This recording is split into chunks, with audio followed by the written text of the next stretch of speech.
İyi akşamlar kıymetli dostlar. Umarım iyisinizdir. Güzel bir gün geçirmişsinizdir. Bugün bir kez daha beraberiz. Hiç uzatmadan biraz kameram yukarı bakıyor. Onu biraz aşağı indirmem lazım. Tamam. Evet, şimdi daha iyi oldu. Hiç uzatmadan lafı hemen bugünün başlıklarına bakalım. Bugün maçlar var. O yüzden çok fazla da uzun bir yayın tutmayacağım. Meğer büyük gerilim yaşamışlar diyeceğiz önce Arda Güler'le Bellingham'la ilgili çarpıcı bir haber. Gerçekten ben de şaşırdım. Meğersem her şeyin perde arkası varmış. Futbolculardan en çok arananlar kimler? Google'dan enteresan bir istatistik vermişler aramalarla ilgili. Dikkatimi çekti, onu anlatacağım. Benfica çıldırdı diyeceğiz ve son olarak da aslında ufak bir yorumum var bu noktada. O yüzden bu haberi anlatmak istedim. Geri Rodriguez'den Galatasaray sözleri diyeceğim ve bugünkü yayının da böylece sonuna gelmiş olacağız. Öncelikle Remzi Sevinç hoş geldin, MP2 hoş geldin, X-Redos hoş geldin diyoruz. 15 kişiyiz, hemen yayına yani haberi anlatmadan, habere geçmeden bir beğeniler alırsak hemen 15 kişiyiz. 15 kişi beğenirse hemen arkası arkasına gelir, bir anda yüzlere çıkarız haberi anlatmadan önce. Evet, lütfen beğenelim arkadaşlar. Şimdi Arda Güler'le ilgili biliyorsunuz son bu Girona maçından sonra, oyundan alındıktan sonra Bellingham'la aralarında yaşadığı bir şey vardı. Bir sevinç vardı yedek kulübesinde. Bellingham onu tutup böyle çekmişti, sarılmışlardı falan. Enteresan güzel bir görüntüydü. Arda oynar mı bugün göreceğiz. Ben oynayacağını düşünüyorum. Yani en kötü ikinci yarı kesin sokacaktır. O ayrı. Ama ilk 11'de başlar mı? %55 ihtimalle bence ilk 11'de başlar gibi duruyor. Neyse, şimdi bu olayı anlatayım. Önce olayı hatırlatmak için şu videoyu bir göstereyim. Bahsettiğim video şu. Arda geliyor oyundan çıktıktan sonra, Bellingham'a sıra geldiği zaman şöyle bir sarılıyorlar ve sırtını sıvazlıyor. Sıcak anlar, Ceballos mu oynayacak diyor. Evet, böyle bir an yaşamıştı Girona maçı sonrası. Meğersem onun öncesinde bayağı büyük bir tartışmışlar. Arda Güler'le Bellingham. Bugün İspanyol basınında yer aldı. Bakalım, geçiyoruz habere. Carlo Ancelotti yönetimindeki Madrid hafta sonu cumartesi akşamı La Liga'da Girona'yı deplasmanda 3-0 mağlup etti. İlk 11'de başlayan Fenerbahçe'nin eski yıldızı Arda Güler de milli yıldızımız Jude Bellingham'ın pasını asiste çevirdi. Gol attı, asist yaptı Bellingham'da. Şampiyonlar Ligi'nde bu akşam Atlanta ile maçı öncesinde de Ancelotti konuştu. İşte Arda Güler'in üzerinde baskı olduğunu söylemişti Girona ve o baskıyı atmak için önemli bir şeydi gol atmak.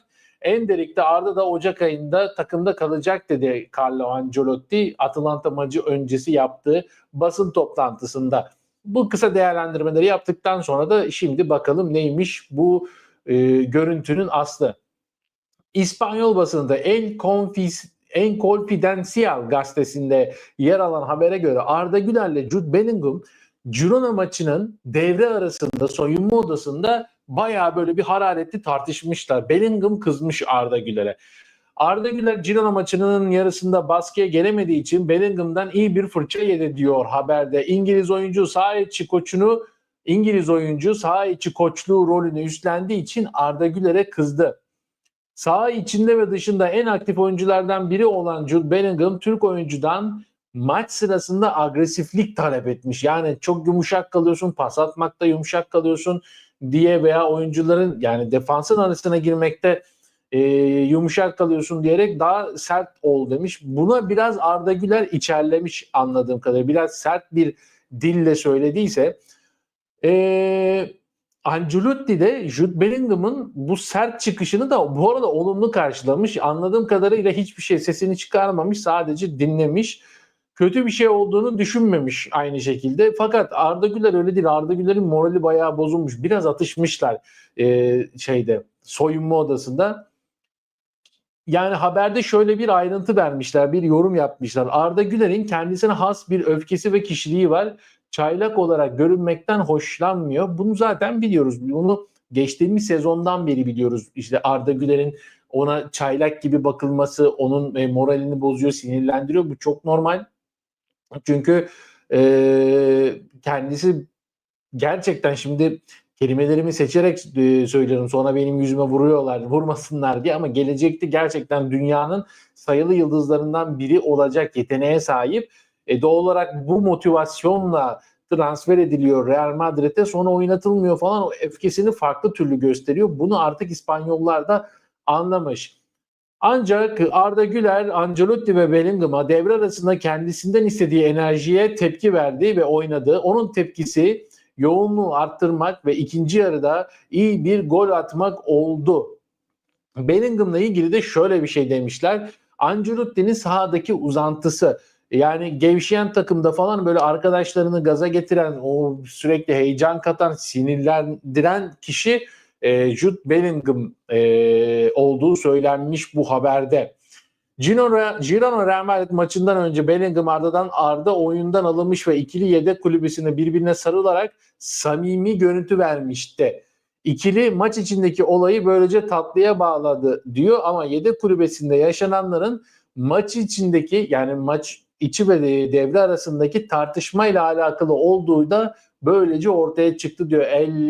İsmini bir türlü düzgün okuyamadım. El Confidencial gazetesi, İspanya'nın, bu da yerel bir gazetesi ama yani muhabirleri olan bir gazete, inceledik, baktık. Ben de açıkçası içerlemiştim bu haberi okuyunca ama bu birazcık gaza getirmek noktasında yapılmış bir hareket anladığım kadarıyla Jude Bellingham tarafından. Ki Bellingham, Arda Güler İspanya'ya geldiğinde, ilk transfer olduğunda, o da hemen aşağı yukarı 15 gün önce falan gelmişti İspanya'ya. Bellingham onu alıp gezdirmiş, İspanya'yı tanıtmış, yemeğe çıkarmış. Hani o işte yeni gelinmişliğin üst şeyini, o utancını mı diyeyim artık, böyle bir çekimselliğini mi ne, üzerinden atması için çabalamış Bellingham, ki Bellingham'la araları iyiydi. Demek ki böyle bir şey yaşadıkları için ondan sonra yedek kulübesinde öyle bir tepki vermiş. Şimdi bir daha anlam kazansın diye anlattıklarım. O anları bir kez daha şöyle getireyim ekrana. İşte böyle sarılmışlardı Girona maçı sonrası. Umarım ki bu akşamki maçtan sonra da Arda ile Bellingham aynı bu şekilde sarılacağı bir sonuç olur bizim açımızdan özellikle. Evet, şimdi yorumlara bir bakalım. İyi yayınlar Havalı GT, hoş geldin. Noah Den, Sebays oynatabilir, Arda özgüven eksikliği var diyor. Ergin Yaşaroğlu yayınlar, teşekkürler. Caferov selamünaleyküm. Arda nas atar bir tane, en az atar bir tane diyor. Abi dün dediğim ön baskıyı, patlayıcı gücü düşük kalıyor diye Bellingham bence haklı. Bence Arda Güler'in yaşı arttıkça bu özelliği gelişecektir. Bence de zaten Bellingham'ın fizik gücü çok yüksek bir oyuncu. O birazcık genlerden gelen bir şey. Yani kaslı maslı. Bellingham futbolcu olmasaydı bile muhtemelen böyle bir fiziğe sahip bir insan olacaktı. Böyle yolda gördüğümüz zaman çekinilecek bir insan tipinde. Doğal olarak o fizik gücü daha doğuştan gen olarak zaten öyle bir artısı var. Arda Güler biraz daha genleri farklı. O yüzden bu noktada daha fazla çalışması gerekiyor. Havalı GT, katılıyorum sana. Bellingham en iyisini yapmış. Korkak oynayıp geri pas atıyor. Geldiğinden beri utanıyor. Hayırlı akşamlar. İbrahim Çakır, hoş geldin. Real Madrid bazen maçtan önce açıklıyor kadroyu. Bakabilir misiniz? İşte daha açıklamadı. Maç 11'de Türkiye saatiyle. Saat daha 9 değil. 2 saatten fazla var. O yüzden daha açıklanmaz. 1 saat sonra açıklanır. Bence özgüvensizliği Girona maçında attı ve bugün oynarsa çok daha rahat ve özgüvenli oynar diyor. Bugünkü maç çok zor. Girona maçından çok daha zor bir maç.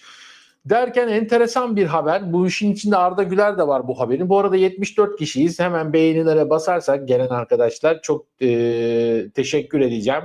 Lütfen 74 tane beğeni, 74 tane like istiyorum. Google 2024'te en çok arananlar listesinde futbolculardan 10 kişi yer aldı. Bu futbolculardan birinci sırada olanı Victor Osimhen, 2'de Merih Demiral, Ferdi Kadıoğlu 3, Rafa Silva, Kenan Yıldız, Sacha Boey, Cenk Tosun. Bu isimler var. O futbolcuların aralarında bizim tanıdığımız ama çok ilginç bir şekilde Arda Güler ilk 10'da yer almıyor. Google'ın aramalarında muhtemelen 12'lerde 13'lerde falandır. Çok da gerilerde olmuş olamaz. Çünkü bu Golden Boy ödülü mevzusundan dolayı Arda Güler bayağı bir sükse olduydu. Sosyal medyada özellikle gündem olduydu. Çünkü her maç ilk 11 oynayan Lamine Yamal Tamam, Golden Boy'u aldı ama ikinci sırada hiç oynatılmayan Arda Güler vardı. O neredeyse biraz daha zorlasalar alacaktı. Bir de o ödül töreni daha önce Ballon d'Or almış futbolcuların içlerinde yaptığı bir anketle verilen bir ödül olduğu için öyle sosyal medya tıkıyla alınan bir ödül değil. O yüzden çok çok daha önemli ve değerli bir ödül o. Ve Arda Güler de o noktalarda çok fazla gündem olmuştu.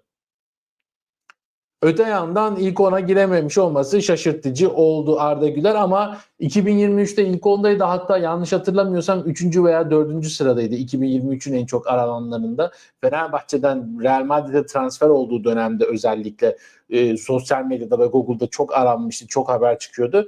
Şu anda da sürekli Arda Güler gündem oluyor ama demek ki Google aramalarında yapılmıyor. Daha çok belki de YouTube aramalarında Arda ile ilgili haberler yayılıyordur veyahut da gazetelerde direkt insanların önüne çıkıyordur, bilemeyeceğim. Ali Giritlioğlu, Bellingham haklı, Arda geçen sene daha fazla defansın arasına giriyordu ama bu sene Arda değil, şimdiki futbol gitti. Gittikçe sıkıcı hale geliyor. Hep yatay ya da geri oynuyorlar. Bu Real Madrid'de böyle oynamaya başladı zaten Ali Giritlioğlu. Real Madrid'de Kroos'un eksikliğini çok aradığı için o öldürücü paslar noktasında veyahut da kapanan bir defansta o defansı açma noktasında sorunlar yaşıyor. Bu noktada da önemli olan Real Madrid'in oyun felsefesinde öncelikle ayağındaki topu kaybetmemek. Bu noktada da kaybetmemek için gerekirse yana pas, geriye pas atıyorlar ki en çok da bu işi işte Modric yapıyor, Arda Güler yapıyor. Çok zaten biz de görüyoruz. Modric de yaşından dolayı geçen senede biraz daha cross güveni vardı açıkçası, o da çok belli. Bu sene yanında bir cross olmadığı için de kendisine olan biraz güveni kaybetmiş gibi Luka Modric, ama aynı şekilde Arda Güler'de de dediğin doğru. Arda bencil oynamak için takım oyununu destekliyor. Evet, zaten bencil oynayan tek bir futbolcu var şu an. O da Kylian Mbappe. Onun da böyle bir dokunulmazlığı var tabii ki. Geçmişinin verdiği başarılardan dolayı, yeteneğinden dolayı. O gerçekten bencilce oynuyor. Hiç olmadık bir yerde bir anda defansın arasına girmeye çalışıyor. Topu kaybediyor. İşte kaleyi görmüyor ama kaleye şut çekiyor. Belki birinin bacağının arasından geçer diye. Gol olmuyor, etmiyor. Ondan sonra eleştiriliyor. Ama Arda Güler en ufak bir şey yaptığında, Carlo Ancelotti kenarda çılgına dönünce de taraftar bu sefer diyor ki yani Mbappe'nin yaptıkları bütün maçı katletti, hiçbir şey demiyorsun. Arda bir şut çekti avuta diye kendini parçalıyorsun diye Carlo Ancelotti'ye çıkışıyor. O yüzden de takımda birazcık böyle bir sallanmalar var. Ama sonuçta bahsettiğimiz takım yani Gaziantepspor, Samsunspor değil.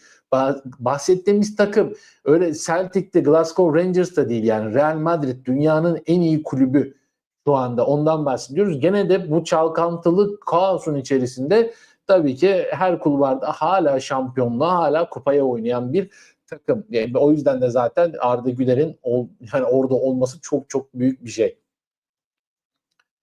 Geçiyoruz Benfica'ya. Benfica bir ismin daha, bir Türk yıldızın daha peşinde. Türkiye Gazetesi'nde yer alan habere göre bir Türk yıldızı da göz dikmiş durumdalar. O da kim? İsmail Yüksek. İsmail Yüksek'in şu anda Atletico Madrid, Marsilya ve Rennes takımının da ilgisini çekiyor. Oradan da scout ekipleri izlemeye gelmişti. Daha önce gelmişlerdi onlar. O eski bir haber ama yeni haberde Benfica'da bunların içine girmiş. Bu sezon 18 maça çıkan İsmail Yüksek konusunda Fenerbahçe'nin tavrının net olduğu, 25 yaşında oyuncuyu bırakmak istemediği bilgiler arasında. 4 Avrupa kulübünün markajında olan milli futbolcunun değeri ise şu anda 14 milyon euro. Ne zaman gelecekmiş Benfica'nın gözlemcileri? Hemen onu da söyleyeyim. Yarın İstanbul'dalar. Fenerbahçe Atletik Bilbao maçında Benfica'lı gözlemciler İsmail Yüksek'i izleyecekler. Önemli de bir maç Fenerbahçe. Valla bence Jose Mourinho bütün kariyerini şöyle bir kenara bırakıp yarın full defans yapmalı. Çünkü Atletik Bilbao, net söyleyeyim, benim UEFA Avrupa Ligi'nde favori takımım. Kupayı alabileceğini düşündüğüm takım, ki Real Madrid maçında da gördük, Barcelona maçında da gördük. Atletik Bilbao'da 2 tane futbolcu İspanya milli takımında çok büyük işler yaptılar. Çok çok büyük işler yaptılar Euro 2024'te. Onun da altını ayrıyetten çizmek istiyorum. Neyse Fenerbahçe zor bir maça çıkacak ama o maçta da İsmail Yüksek kendisinde ekstra bir baskı hissedecek. Benfica'ya gitme ihtimali var o maçtaki performansına göre. Onu da söyleyeyim. Adam ilk yarı resmen defans oynuyordu diyor. Blueberry plus hoş geldin. Anca oynattırır geri kardeşim, adamlar defans oynuyor. Resmen ilk yarı Girona maçında. Şimdi mesela benim söylediğim bir sözü de biri eleştirmiş de şimdi ismini hatırlamıyorum. Girona iyi kapandı, Real Madrid açamadı dedim. Girona kapandı mı ya? Girona ne biçim ataklar yaptı? Şunu da ayrıca belirtmek istiyorum. Şimdi futbolda kapanmak demek Türk futbolundaki gibi, Süper Lig'deki gibi 90 dakika boyunca beşli defansın önüne 2 tane ön libero koyup onun üzerine 1-1-1 oynamak demek değil. Futbolda artık günümüz futbolunda kapanmak demek atakta değilken takım halinde savunma yapmak demek. İşte kapanmak budur. Zaten bütün takımlar atak halindeyken atak haline geçiyorlar. Top onlarda değilken de takım halinde savunma yapıyorlar. Ve bu savunma yaparken Real Madrid'e karşı o kadar iyi kapandı ki Girona, neredeyse hiç böyle o boşluk bırakmadılar pas atabilecekleri. Yani tamam Real Madrid açamadı ama Girona takımını da boşa atmamak lazım. Yani adamlar büyük bir emek sarf ettiler. Gerçekten o disiplinden hiç çıkmadılar ilk yarı. Ama ikinci yarıya yetmedi o enerjileri. Bir anda Bellingham çıktı. Yani futbolda kapanmak deyince o adamlar bir sürü, tabii ki bir sürü atak yapacaklar. Futbol bu yani. Ya sonuçta en kötü takımla bile oynasanız top birinin ayağındayken bir atağa çıkma ihtimaliniz var. O yüzden de futbol mantalitesini birazcık değiştirmek gerekiyor. Mesela geçen yıl hangi maç için söylemiştim ben onu? Benim de o zamanlar mesela köşe yazımda hiç anlamadan üstüme geldiler. Fenerbahçe'nin Galatasaray'ı yendiği, 1-0 yendiği maç. Fenerbahçe iyi kapandı demiştim. Aynı şekilde futboldaki kapanma terimini yanlış anladıkları için bir sürü kişi bana işte tepki göstermişti. Kapandı mı? Ciddi misin? Sen futboldan anlamıyorsun diye. Evet, top Galatasaray'ın ayağındayken Fenerbahçe o kadar iyi kapandı ki Galatasaray hiçbir boşluk bulamadı Fenerbahçe defansını aşabilecek. Ve top da Fenerbahçe'nin ayağına geldiği zamanda da çok baskılı bir top oynadılar. Yani her ikisini de çok iyi yaptılar ve maçı da 1-0 kazandılar. Benim bahsetmek istediğim oydu. Daha önce de yanlış aldım. Bunu zaten birkaç yayında söyleyeceğim. Hep unutuyorum yayında. Şimdi Girona maçıyla aklıma geldiği için söyledim. Bununla ilgili de zaten ben futbol taktikleri de benim YouTube kanalıma bakarsanız diğer videoların içerisinde futbol taktikleri denen bir oynatma listem var. Orada futbol taktiklerini de anlatıyorum. Yapay zekalı bir robot ama metinler benim metnim. Onları da mutlaka izleyin. Onların daha da çeşitlendireceğim. Şimdi build up falan var. Onları da anlatacağım bir video hazırlayacağım yakında. Orayı daha da geliştireceğim. Bunu da söyleyeyim. Adam resmen 45 dakika savunma yaptı. Normal diyor. Sarılmamışlar. Bellingham Arda'ya zorla sarılıyor.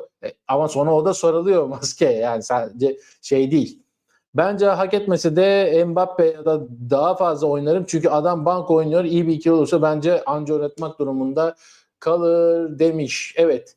Benfica'dan da geçiyoruz. Geri Rodriguez bu Sivasspor'da 34 yaşındaki kanat oyuncusu gol attı. Galatasaray'a gol attı. Sonra da sevinç yaşadı. O sevincinden dolayı da Galatasaray taraftarı biraz öfkelendi. Twitter'da bir sürü şey yazdılar. Ben de anlam veremedim. Galatasaray taraftarına anlam veremedim tabii ki. Ne demiş? Galatasaray'a attığı golden sonra yaşanan gol sevincine değinmiş.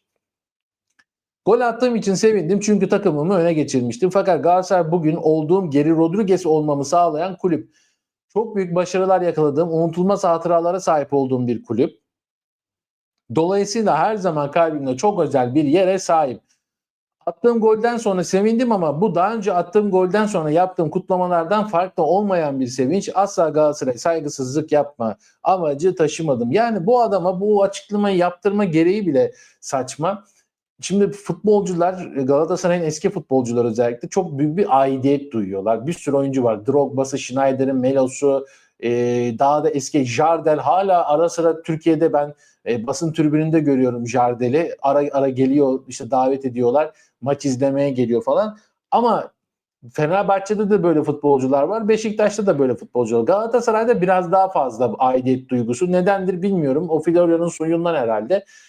Onu bilemeyeceğim ama şöyle de bir gerçek var. Gelen bütün yabancılar da aynı aidiyet duygusunu duyacak diye bir zorlama yok ki. Yani Geri Rodriguez profesyonel olarak Galatasaray'a gelmiş. Bu Galatasaray ayrıldıktan sonra da Galatasaray bir bağ kurma zorunluluğunda değil. Neden Galatasaray taraftarı böyle bir zorunluluk varmış gibi böyle bir baskıya sokuyor futbolcuları, eski futbolcularını özellikle? Anlamış değilim yani. Lugano da mesela Fenerbahçe'yi eleştirdi ki Lugano bence Fenerbahçe için önemli bir futbolcu geçmişi için. Ama bir tane Fenerbahçeli çıkıp da vay dedi seni şey yapayım böyle de denir mi sen bunca sene ekmeğini yedin. Yani sonuçta Lugano da size bir şey verdi. Yani ekmeği yedi de bedava yemedi. Geri Rodriguez de ekmeğini yedi ama bedava yemedi yani. Sonuçta o da karşılığında gol attı. O sene şampiyon yapan takımın kadrosundaydı. Böyle bir aidiyet duymak zorunda değil hiçbir futbolcu. Duyanlara Galatasaray taraftarı minnet duysun. Okey, duymayanlara da saygı duymalı. Yani o gol attı, sevinç yaşadı diye de sosyal medyada bu kadar linçlemenin anlamı yok yani. Bu futbolculardan birazcık taraftarın elini çekmesi gerektiğini düşünüyorum. O sene en iyi sezonunu geçirdi. Aynen öyle. En iyi sezonunu geçirdi. Sonra da Olympiakos'a gitti yanlış hatırlamıyorsam. Sonra da böyle bir kariyer düşüşü. Geri Rodriguez. Blueberry Plus Plus demiş ki tamam Arda tecrübesiz, daha orası İspanya Ligi, adamın üstünde gerçekten baskı var. Girona maçında Arda ilk kere oyun oynamadı. Takım da zaten oyun oynayamadı. Evet, zaten takım da oynuyor. Yani bir futbolcu için yani artık günümüz futboluna, şu futbolda Messi ile Ronaldo bile mesela çok zor tutundular. Özellikle 2016-2017'den sonra, hadi 17 biraz daha erken oldu ama 2018'den sonra bu takım oyunu içerisinde Messi ve Ronaldo da çok zor buldular kendilerini. O eski yeteneklerini gösterme. Tabii ki yaş da gitti bir yerden sonra ama yaş gitmesine gerek yok. Mesela Mbappe hala o çalımları çok iyi yapıyor ama artık eskisi kadar oyuncu geçemiyor. Çünkü yani futbolla beraber sadece bir kişi gelişmiyor, sadece yetenekler gelişmiyor. Karşıdaki defans, hamleler, her şey profesyonelleşiyor. Bu nedenden dolayı hani Mbappe de o kadar artık adam geçemiyor. Çünkü 4 sene, 5 sene önce oynanan futbol yok artık. Artık farklı bir futbol sistemi var. Bu sistemin içerisinde de bu yeni sistem Mbappe değil Muhammed Salah'ları istiyor. Yani bir anda işte girsin pire gibi aralarında dolaşsın, topu oradan oraya çeksin falan, hızlıca kaçsın içeri, işte bir bacak hareketleri istemiyor. Yanındakinden duvar pası alıp sola çekip boşluğu bulup gol atsın istiyor. Yani bu işi matematiğiyle yapsın istiyorlar. Takım oyunu halinde çıkıp takım halinde de savunma yapsın istiyor. Yeni futbol düzeni böyle. Senin ne kadar yetenekli futbolcuların olursa olsun o yetenek sana bir gol attırır ama geride takım olamadığın zaman 4 gol yersin. O yeteneğin attığı bir golün de bir anlamı kalmaz. Sadece geçmiş gollerde ne güzel gol attı diye izlersin. Çünkü futbol artık buna evrildi. Sağ olsun işte Thomas Tuchel'lerle başladı bunlar. Aslında Mourinho'lar döneminde başlıyor gibiydi ama Mourinho'lar onu yapamadılar. Onlar hala eski futbol dönemini icra ettiler ama özellikle Klopp döneminde bu tam böyle zirveye ulaştı. Guardiola'lar falan bu işi yani en zirveye ulaştırdılar. Şimdi herkes onların taklidini yapmaya başlıyor ve böyle bir futbol dünyası, futbol dönemi ortaya çıktı. Arda Real'i bırakmalı diyor Mert. Mert zaten aylardır aynı şey diyor ama Ancelotti de dedi Real'de kalacak. Noah'ten Real 11 paylaştı, Arda yok diyor. %55 ihtimalle oynar demiştim. Biraz daha fazla şans vermiştim ben aslında. Ama demek ki tercih edilmedi ama ikinci yarı kesin girer. Tek şey gene bir saçmalık yapıp 88'de falan sokmasın çocuğu oyuna. Muhtemelen Atalanta'yı açamazsa Arda Güler'i oyuna sokmak zorunda kalacak. Çünkü orayı açması için daha kolektif bir oyuncuya ihtiyaç duyacak. Bilmiyorum şimdi kadro nasıl. Ama ben de bakacağım. Arda'nın gol attığı noktadan yapılan vuruşlarda İspanya Ligi'nde gol olma ihtimali %7,5. Mbappe'nin golünde vurduğu noktadan gol olma ihtimali %17,5. Kaldı ki kaleci topa dokundu ama çıkaramadı diyor. Ne o? Ha bu şey X gol mevzusu mu diyorsun? Tamam. Onu biliyorum da o futbolcuya göre ayarlanmıyor mu? Komple lige göre mi ayarlanıyor? Çünkü Arda'nın pozisyonunda 7,5 çok düşük geldi bana. Yani neredeyse kaleciyle karşı karşıya. Bir şey hadi yani o nasıl 7,5 da Mbappe'nin oradan 17,5 Bilmiyorum. Belki de öyledir yani, bilemeyeceğim. Ama o dediğin oranları ben de gördüm. Red Baron. Yalnız sadece futbolcunun olarak algıladım ben. İspanya Ligi olarak algılamadım. Ama İspanya Ligi ise de enteresanmış. Yani Arda'nın olduğu yerden bir tık daha yüksek beklerdim. Bu arada Mbappe'nin olduğu noktadan da aşırı yüksek buldum 17.5'u. Onu da söyleyeyim çünkü daha böyle çaprazda bir pozisyon. Orada biraz daha yetenek istiyor şutlarda. İkisini de çok normal bulmadım ama böyleyse böyledir. Yapacak bir şey yok. Evet. Teşekkür ediyorum. Zaten Şampiyonlar Ligi maçları da başladı. Sayımız da azaldı. Gitmeden 93 kişiyiz. Bir like'lara basarsak, öyle gidersek, öyle kapatalım yayını. Çok mutlu olacağım ki bizden sonra da bu yayını izlesinler. Hepinize teşekkür ediyorum. Gözünüze kulağınıza sağlık. Beni izlediniz, dinlediniz. Kendinize iyi bakın. Hoşça kalın. Bir sonraki yayında görüşmek üzere. Yayınlarımı kaçırmamak için lütfen abone olun. Abone olduktan sonra da bildirimleri açın. Yayınları böyle ben bir saat öncesinden basıyorum, planlıyorum ki herkese bildirim gitsin diye ve herkes de bu anlattığım haberlerden bilgi sahibi olsun diye. Hepinize tekrardan teşekkürler. Hoşça kalın.